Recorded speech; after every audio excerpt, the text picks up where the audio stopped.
Kabanata 76, Judas. Ang kasaysayan ni Judas ay nagpapakita ng malungkot na pagtatapos ng isang buhay na maaaring pinarangalan ng Diyos. Kung si Judas ay namatay bago ang kanyang huling paglalakbay sa Jerusalem, siya ay maituturing na isang tao na karapat-dapat sa isang lugar sa gitna ng 12 at isa na lubos na mapapalampas. Ang pagkasuklam na sumunod sa kanya sa loob ng maraming siglo ay hindi sana umiral kundi para sa mga katangiang ipinahayag sa pagtatapos ng kanyang kasaysayan. Ngunit ito ay para sa isang layunin na ang kanyang karakter ay inilatag bukas sa mundo. Ito ay upang maging isang babala sa lahat na, tulad niya, ay dapat magtaksil sa mga sagradong pagtitiwala. Ilang sandali bago ang Paskwa, binago ni Judas ang kanyang kontrata sa mga saserdote upang ibigay si Jesus sa kanilang mga kamay. Pagkatapos ay isinaayos na ang tagapagligtas ay dapat dalhin sa isa sa kanyang mga resort para sa pagninilay at panalangin. Mula sa kapistahan sa bahay ni Simon, nagkaroon ng pagkakataon si Judas na pagnilayan ang gawa na kanyang nakipagtipan na gagawin, ngunit ang kanyang layunin ay hindi nagbago. Para sa 30 pirasong pilak, ang halaga ng isang alipin, ibinenta niya ang Panginoon ng kaluwalhatian sa kahihiyan at kamatayan. Si Judas ay likas na may matinding pagmamahal sa pera, ngunit siya ay hindi palaging sapat na corrupt upang gawin ang isang gawa tulad nito. Pinagtibay niya ang masamang espiritu ng kasakiman hanggang sa ito ang naging pangunahing motibo ng kanyang buhay. Ang pag-ibig ng maman ay sumobra sa kanyang pag-ibig kay Kristo. Sa pamamagitan ng pagiging alipin ng isang bisyo ay ibinigay niya ang kanyang sarili kay Satanas, upang itaboy sa anumang haba ng kasalanan. Si Judas ay sumama sa mga alagad ng maraming tao ang sumusunod kay Kristo. Ang turo ng tagapagligtas ay nagpakilos sa kanilang mga puso habang sila ay nabigla sa kanyang mga salita, na sinalita sa sinagoga, sa tabi ng dagat, sa ibabaw ng bundok. Nakita ni Judas ang mga may sakit, mga payle, mga bulag, na nagtutungo kay Jesus mula sa mga bayan at lungsod. Nakita niya ang naghihingalo na nakahiga sa kanyang paanan. Nasaksihan niya ang makapangyarihang mga gawa ng tagapagligtas sa pagpapagaling ng mga may sakit, pagpapalayas ng mga demonyo, at pagbangon ng mga patay. Nadama niya sa kanyang sariling pagkatao ang katibayan ng kapangyarihan ni Kristo. Kinilala niya ang turo ni Kristo bilang nakahihigit sa lahat ng kanyang narinig. Minahal niya ang dakilang guro, at ninais na makasama siya. Nadama niya ang pagnanais na mabago ang pagkatao at buhay, at umaasa siyang maranasan ito sa pamamagitan ng pag-uugnay sa kanyang sarili kay Jesus. Hindi tinaboy ng tagapagligtas si Judas. Binigyan niya siya ng isang lugar kasama ng 12. Nagtiwala siya sa kanya na gawin ang gawain ng isang ebanghelista. Pinagkalooban niya siya ng kapangyarihang magpagaling ng mga may sakit at magpalayas ng mga demonyo. Ngunit si Judas ay hindi dumating sa punto ng pagsuko ng kanyang sarili ng buo kay Kristo. Hindi niya isinuko ang kanyang makamundong ambisyon o ang kanyang pagmamahal sa pera. Habang tinanggap niya ang posisyon ng isang ministro ni Kristo, hindi niya inilagay ang kanyang sarili sa ilalim ng banal na paghubog. Nadama niya na maaari niyang panatilihin ang kanyang sariling paghuhusga at opinyon, at nilinang niya ang isang disposisyon na pamuna at magbintang.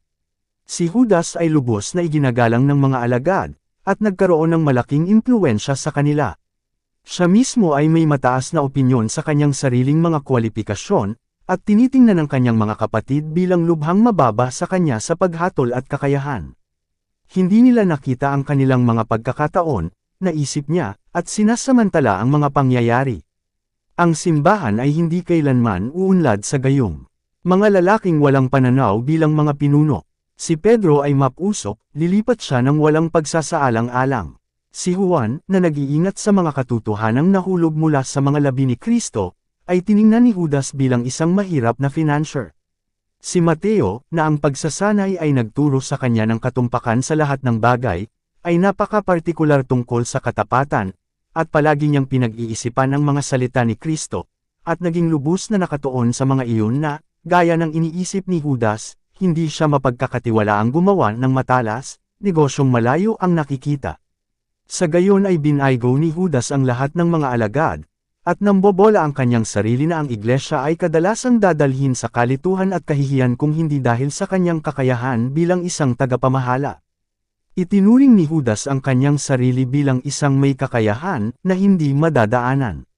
Sa kanyang sariling pagtatansya, siya ay isang karangalan sa layunin, at dahil dito palagi niyang kinakatawan ang kanyang sarili.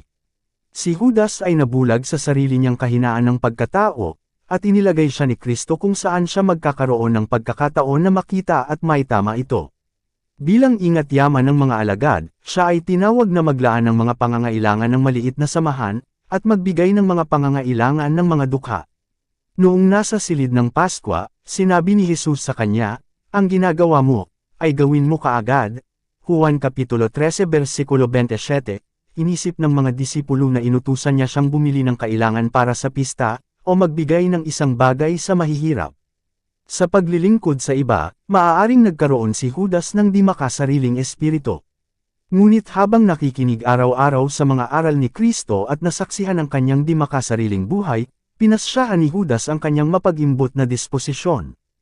Ang maliliit na halaga na dumating sa kanyang mga kamay ay isang patuloy na tukso. Kadalasan kapag gumagawa siya ng kaunting paglilingkod para kay Kristo, o nag-ukol ng oras sa mga layuning pangrelihiyon, binabayaran niya ang kanyang sarili mula sa kakaunting pondong ito. Sa kanyang sariling mga mata ang mga pagkukunwari na ito ay nagsilbing dahilan ng kanyang pagkilos, ngunit sa paningin ng Diyos siya ay isang magnanakaw. Ang madalas na paulit-ulit na pahayag ni Kristo na ang kanyang kaharian ay hindi sa mundong ito ay nakasakit kay Judas. Nagmarka siya ng linya kung saan inaasahan niyang gagawa si Kristo. Siya ay nagplano na si Juan Bautista ay dapat na iligtas mula sa bilangguan. Ngunit narito, si John ay naiwan na pinugutan ng ulo. At si Jesus, sa halip na igiit ang kanyang maharlikang karapatan at ipaghiganti ang kamatayan ni Juan, ay nagretiro kasama ang kanyang mga disipulo sa isang lugar sa kabukiran. Gusto ni Judas ng mas agresibong pakikidigma. Naisip niya na kung hindi hahadlangan ni Jesus ang mga alagad na isagawa ang kanilang mga pakana, mas magiging matagumpay ang gawain. Minarkahan niya ang tumitinding puot ng mga pinunong Hudyo, at nakita niyang hindi pinansin ang kanilang hamon nang humingi sila kay Kristo ng isang tanda mula sa langit. Ang kanyang puso ay bukas sa kawalan ng pananampalataya, at ang kaaway ay nagbigay ng kaisipan ng pagtatanong at paghihimagsik. Bakit labis na pinag-isipan ni Jesus ang bagay na nakapanghihina ng loob? Bakit niya hinulaan ang pagsubok at pag-uusig para sa kanyang sarili at para sa kanyang mga disipulo? Ang pag-asang magkaroon ng mataas na lugar sa bagong kaharian ang umakay kay Judas na itaguyod ang layunin ni Kristo. Nabigo ba ang kanyang pag-asa? Si Judas ay hindi nagpasya na si Jesus ay hindi ang anak ng Diyos, ngunit siya ay nagtatanong, at naghahanap upang makahanap ng ilang paliwanag ng kanyang makapangyarihang mga gawa. Sa kabila ng sariling pagtuturo ng tagapagligtas, si Judas ay patuloy na isinusulong ang ideya na si Kristo ay maghahari bilang hari sa Jerusalem. Sa pagpapakain ng 5,000 ay sinubukan niyang gawin ito. Sa pagkakataong ito tumulong si Judas sa pamamahagi ng pagkain sa nagugutom na karamihan. Nagkaroon siya ng pagkakataong makita ang pakinabang na nasa kanyang kapangyarihang ibigay sa iba. Nadama niya ang kasiyahang laging dumarating sa paglilingkod sa Diyos. Siya ay tumulong upang dalhin ang mga may sakit at pagdurusa mula sa karamihan kay Kristo. Nakita niya kung anong kaginhawahan, anong kagalakan at kagalakan, ang dumating sa mga puso ng tao sa pamamagitan ng kapangyarihang nakapagpapagaling ng tagapagbalik. Maaaring naunawaan niya ang mga pamamaraan ni Kristo, ngunit nabulag siya ng sarili niyang mga pagnanasa. Unang sinamantala ni Judas ang sigasig na nasa sabik ng himala ng mga tinapay. Siya ang nagtahak sa proyektong kunin si Kristo sa pamamagitan ng puwersa at gawin siyang hari. Mataas ang kanyang pag-asa, ang kanyang pagkabigo ay mapait. Ang diskurso ni Kristo sa sinagoga hinggil sa tinapay ng buhay ang naging punto ng pagbabago sa kasaysayan ni Judas. Narinig niya ang mga salitang, "Maliban kayo kumain ng laman ng anak ng tao, at uminom ng kanyang dugo, wala kayong buhay sa inyo." Juan Kapitulo 6 versikulo 53. Nakita niya na si Kristo ay nag-aalok ng espiritual kaysa sa makamundong kabutihan. Itinuring niya ang kanyang sarili bilang malayo ang paningin, at inisip niya na nakikita niya na si Jesus ay walang karangalan, at na hindi siya maaaring magbigay ng mataas na posisyon sa kanyang mga tagasunod. Siya ay nagpasya na huwag iisa ang kanyang sarili ng napakalapit kay Kristo ngunit maaari siyang lumayo. Manunood siya, at nanood nga siya. Mula noon ay nagpahayag siya ng mga pag-aalinlangan na ikanalito ng mga alagad. Nagpakilala siya ng mga kontrobersya at mapanlinlang na damdamin, inulit ang mga argumento na hinimok ng mga eskriba at pariso laban sa mga pag-aangkin ni Kristo.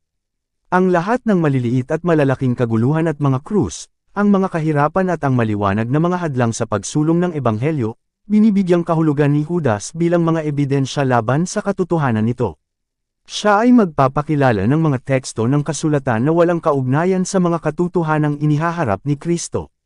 Ang mga tekstong ito, na hiwalay sa kanilang koneksyon, ay nagulumihanan sa mga alagad, at nagpapataas ng panghihina ng loob na patuloy na pumipilit sa kanila. Ngunit ang lahat ng ito ay ginawa ni Judas sa paraang nagpapakita na siya ay matapat. At habang ang mga disipulo ay naghahanap ng katibayan upang patunayan ang mga salita ng dakilang guro, halos hindi mahahalata na aakayin sila ni Judas sa ibang landas.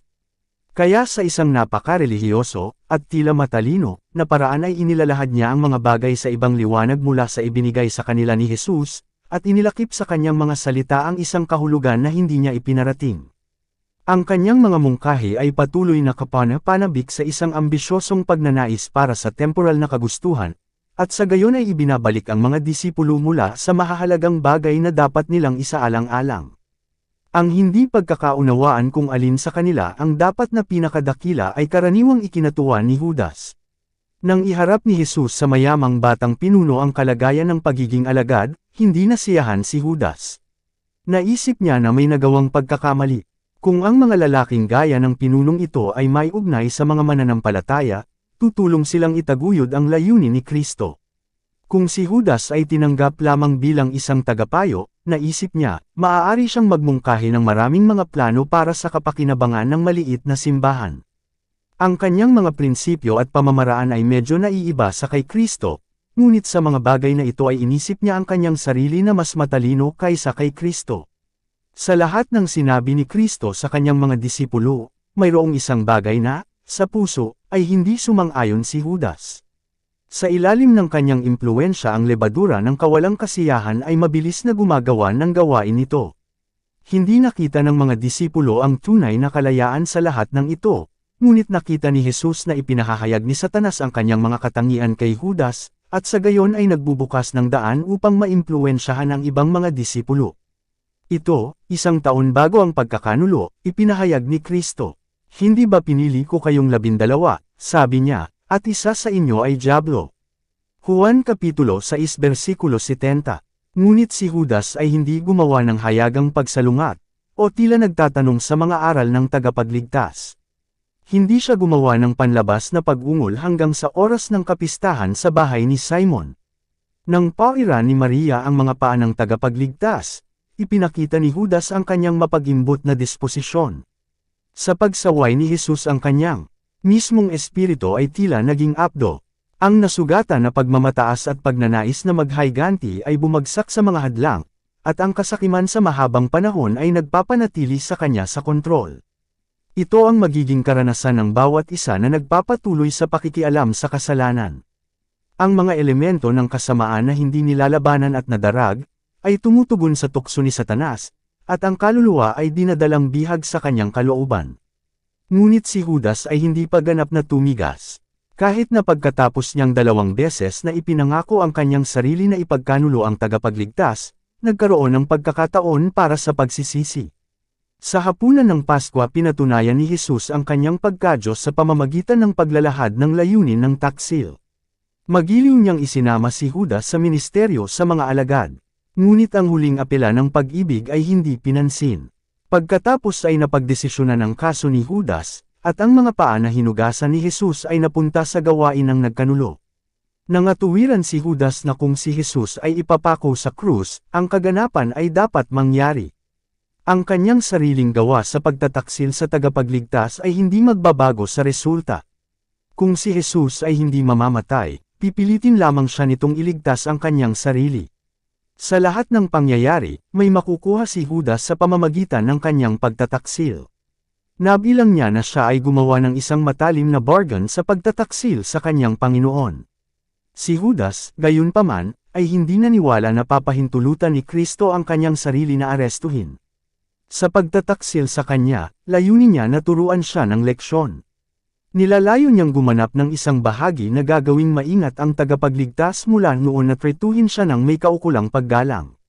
Ngunit hindi alam ni Judas na ibinibigay niya si Kristo sa kamatayan.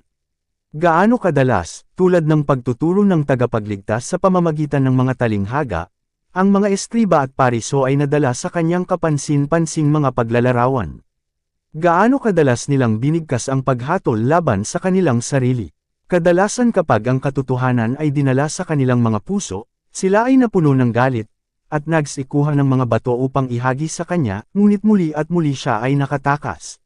Dahil siya ay nakatakas sa napakaraming mga patibong, naisip ni Judas, tiyak na hindi niya papayagan ang kanyang sarili na mahuli. Nagpa siya si Judas na subukan ang bagay. Kung si Jesus talaga ang Mesiyas, ang mga tao, na kanyang ginawa ng labis, ay magtitipon tungkol sa kanya, at ihahayag siya bilang hari. Ito ay magpakailanman na magpapas siya sa maraming mga isip na ngayon ay nasa kawalan ng katiyakan. Si Judas ay magkakaroon ng karangalan na inilagay ang hari sa trono ni David. At ang pagkilos na ito ay magsisiguro sa kanya ng unang posisyon, kasunod ni Kristo, sa bagong kaharian. Ginawa ng huwad na disipulo ang kanyang bahagi sa pagtataksil kay Jesus.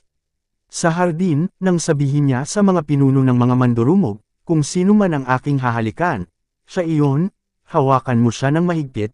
Mateo Kapitulo 26 versikulo 48, lubos siyang naniwala na si Kristo ay tatakas sa kanilang mga kamay.